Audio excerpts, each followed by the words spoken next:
Ladies and gentlemen, as we enter the late summer of 2023, we're going to go back to one of the hottest episodes of Star Trek for many reasons. The tension between William Shatner and Ricardo Montalban in this episode was palatable.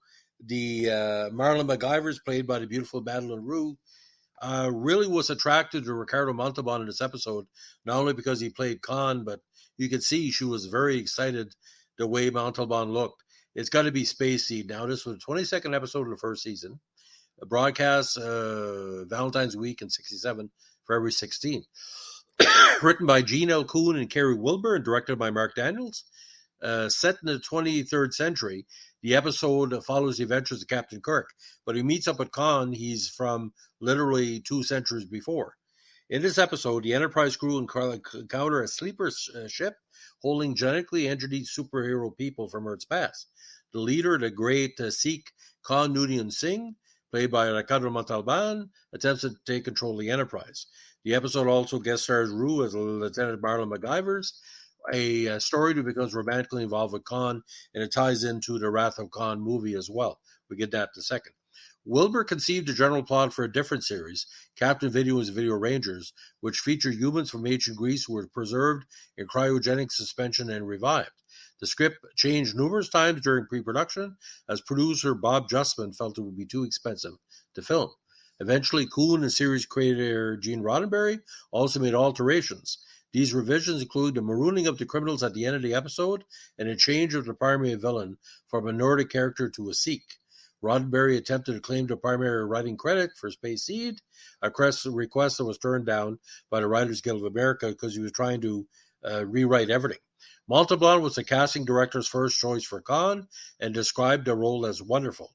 Despite being planned as an inexpensive model episode, the special sets and shots used starship miniatures and caused the episode to go over budget.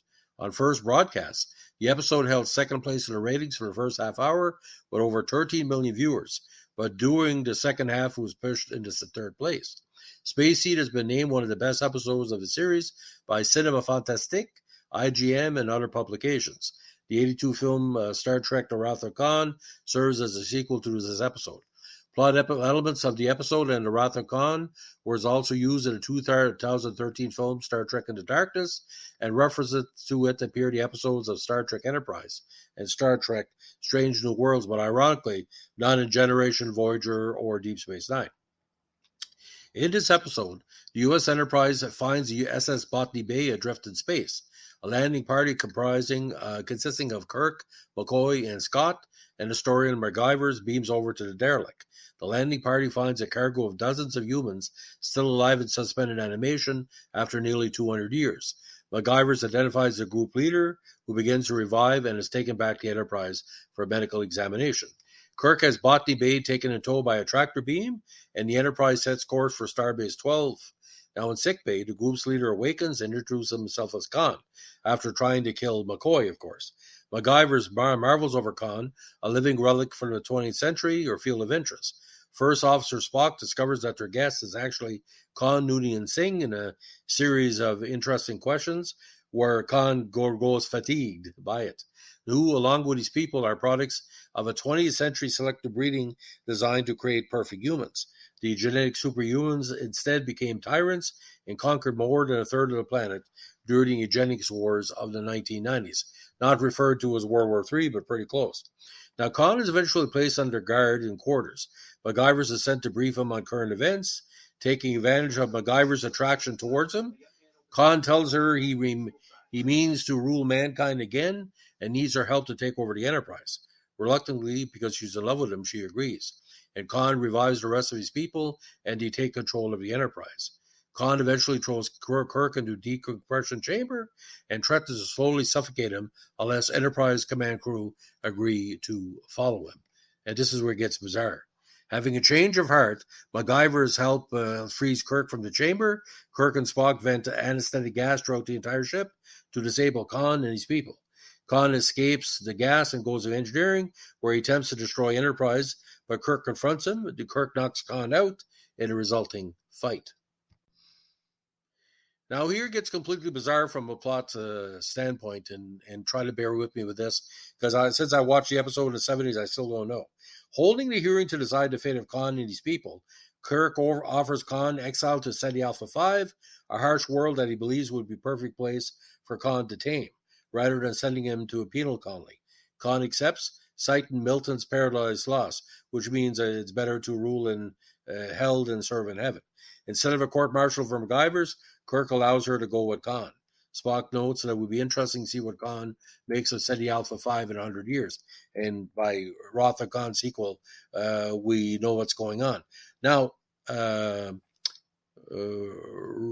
originally it was supposed to be the Vikings, but NBC executives reviewed the plot for Space Seed to approve it, but Justman reassessed the outline, saying to be heavily revised. Now, it was supposed to be too expensive to be shot, but unfortunately, it worked in the long run. Now, I'm not going to go and get the writing hoo-ha because people have gotten sued over who owns the rights to the writing. But let's go into casting. Montalban was cast of the genetic superhuman and Superman Kahn, Nooney, and Singh, having been the first choice for the role. And you know, Ricardo Montalban, whatever he's in, it was fabulous. It had been suggested by casting director Joseph da Costa, who was not looking to cast an actor of political or ethnic background due to Roddenberry's vision for the series. Roddenberry wanted to show his perceived 23rd century values by not requiring any specific ethnicities when casting actors in guest roles.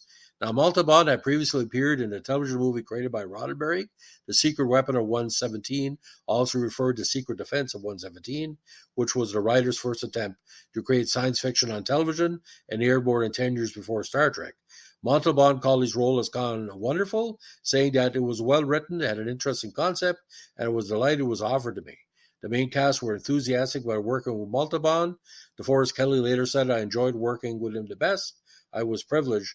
He was a marvelous actor." But of course, it's been published in a number of books that William Shatner was so jealous of Montalban, he was making up things as it went along to dislike him. And if you all know Ricardo Montalban, he played a singer, he played an Indian. He was literally the John Wayne of Latino actors at the time. He was that popular. Now, Rue had portrayed MacGyvers, had previously worked with Montalban in an episode of Bonanza in 1960 as his wife. She later appeared with him in an 82 episode of his great episodic show, Fantasy Island. He also appeared in a separate episode of Roddenberry's previous NBC series, The Lieutenant, and main cast member George Takei did not appear in Space Seed, as the character Akira Sula was replaced by Blaisdell Mackie as Lieutenant Spinelli. It was the first of two appearances in Star Trek for Mackie, who returned the episode to Changeling and Lieutenant Singh. John Winston appeared for the second time as Lieutenant Kyle, and went on to make 9 further episodic appearances in that role. Following positive feedback from the producers and the network regarding James Doohan, Space Seed was the first episode to feature a more prominent role for his character, Chief Engineer Scott. Now, the episode was probably going to go over budget, but some cuts were made. Filming began on December 15, 1966 and concluded after 6 days. Roddenberry, Kuhn, and Weiber's rewrites, resulting in a shooting strip of nearly 60 pages and 120 scenes. Now, the first day's filming coincided with the airing of the episode Balance of Terror, and Daniels allowed the cast and crew to go home early to watch. The other 5 days ran to schedule to an extent there was an early finish on the final day of filming. Now get this, ladies and gentlemen. 7 days to make Space Seed, the magic. Now, the character Kahn required 5 costume changes, more than any other guest star in the series. This meant that the staff working on costumes had less time to devote to any one costume. Now, Montalban's athletic physique was such that when these measurements were passed to them, staff thought there had been a mistake. Now, costume designer William Ware Thies found it challenging to produce the outfits in the time allotted, to make the materials seem suitably futuristic, and to fit his own preferences and design. Now, post-production on Space Seed started in December and ran through February the following year. Now, because of the special effects. Now, the movie version cost millions, but Space Seed, get this, only cost $200,000 against a budget of $180,000. By this point, the series was nearly $80,000 over budget in total, and the Botany Bay model was also repurposed to save money as a freighter in the episode The Ultimate Computer. So when rumors got around with the entertainment papers about the episode, everybody was saying this was going to be the best, one of the best ever. First broadcast again, February 1667. A 12-city overnight Trendex report compiled by Nielsen showed the first half hour. It held second place in the ratings behind Bewitched with 13 million viewers. Unfortunately, the episode did beat My Three Sons on CBS, but during the second half hour was pushed into third place in the ratings by the start of the Thursday night movie on CBS. The Western film 1-8 Jacks, starring Marlon Brando, which received 35.5% of the audience share compared to 28% for Space Seed. Now, a high-definition remastering of Space Seed, which introduced new special effects and starship interiors, as well as enhanced music and audio, was shown on November 18, 2006 in broadcast syndications. It was 11th remastered episode to be shown. This meant that the episode was made available to 200 local stations across the states in Canada with the rights to broadcast Star Trek, and depending on the station, it was broadcast either after Remembrance Day or Veterans Day, November 18 or 19. Most critics gave it high rankings. The Indiana Gazette called it a good piece of science fiction, and the review on Tor.com did criticize the attraction between the Guybers and Kahn, said it was really uncomfortable, but it worked. Now, the home media release, it was the first adaptation of Space Seed, was a reworking of the original story by author James Bliss as part of the novelization Star Trek II. The book contains 7 short stories, each based on the episode of the original series, and was published in 1968. The adaptation of Space Seed appeared as the final story in the book. Now, Space Seed was the first Star Trek episode to be available to the public, sold as a single episode VHS cassette in 1982 by Paramount. It was one of the episodes of the original series published on Capitan's electronic disc, alongside The Changeling, released on November 1st, 1982. A laserdisc disc of the episode, alongside Return to the Archons, was released in 1985. Further releases of all episodes of the series were made on VHS and Betamax. These releases reverted to a single episode tape as the original 1982 version.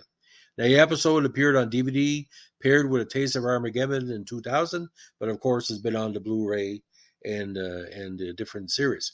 Now, the various people are saying that the only reason why Wrath of Khan was the best movie, Star Trek movie, was because it was based as a sequel to this. But what Wrath of Khan did, Shatner and Montalban didn't share a scene physically together. It was, tennis, left to right, whatever. But Khan, what he did, and Montalban said that many times, he took the basis of Khan in that first episode and took the best of him. But because of the death of his wife and unforeseen circumstances, I don't want to give away the movie that much. You'll see for yourself. Space Seed works on so many different levels because you have kind of, there's a romance involved. There's a battle, like a battle between two great generals, like Balance of Terror, the Romulan commander and Kirk. But you could see the way Shatner was treated Montalban in every scene. He despised him. Not because he was acting bad or trying to overact. It's Ricardo fucking Montalban. There's no way William Shatner, who tried to overact everybody, could even overact Ricardo Montalban. The guy was so smooth, he was Corinthian leather. He would go on these car commercials and tell you about Corinthian leather. It didn't exist. You believed him. You believed him as Kahn. And basically, he dominated the episode. It's one of the few episodes of Star Trek that Kirk was basically had nothing to do. He couldn't battle against him. He had to use Spock to outthink Kahn, and Kahn couldn't be outthought. The reason why Kahn lost in the episode because it was a plot device. You can't make the leader of the Star Trek lose to the alien. But like I said, the episode is 5 out of 5 stars, and I give it an extra half star. To see William Shatner put in his place, because I'm Canadian, I love Shatner, but the ego is quite high, and George Takei said it later on, and so did McCoy, the guy who played Scott, James Doohan. He tried to dominate everything, he couldn't dominate Montalban. And a lot of ire against Shatner came from his disrespect, Montalban. We can go into that for sure. So, ladies and gentlemen, Space Seed, a must-see. If you want to see one episode of Star Trek, see Space Seed. Ladies and gentlemen, thank you for your support of our Star Trek podcast here. Don't forget, keep your eye on the prize and your eye to the stars. Thanks for listening. Bye.